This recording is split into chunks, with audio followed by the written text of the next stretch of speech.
I love the ability on the Bernina 790 to combine more than one embroidery design on screen. Whether you're putting multiple lines together for, say, a quilt label, or using a built-in design and grouping and combining more than one item.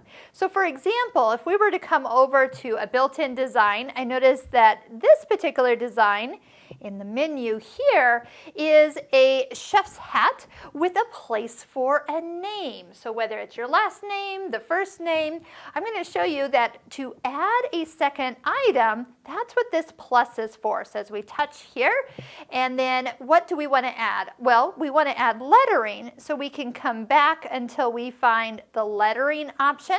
Remember, you have multiple screens of lettering choices, so touch the arrows until you find one that you like. Let's just do this one here, and I'm going to just type in Bernina just to keep it all simple.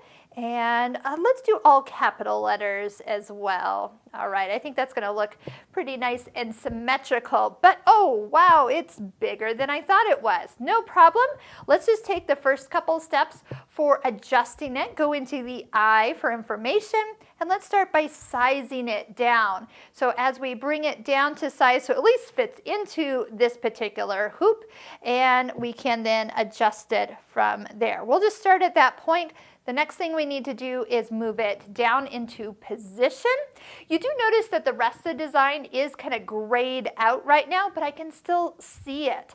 Now these two designs do come in centered, so I'm going to use just the knob that's bringing it straight down. So I know that I am still centered on the previous design. So I can come in here and find where I want it to actually sit.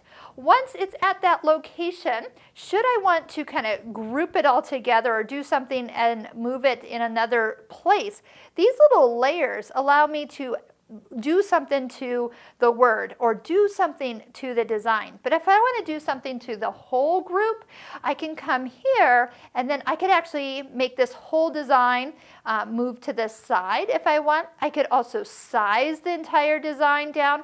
So if I'm looking to maybe have it fit into another area. But that's because the whole design is selected and it's going to do what I ask it to do. So if I want to move it and now I need it to stitch in the upper part of my hoop, again, it's moving as a unit. So once you're ready to stitch, you can definitely come over to the needle and thread and you'll be ready to start stitching out your newly created design with more than one element.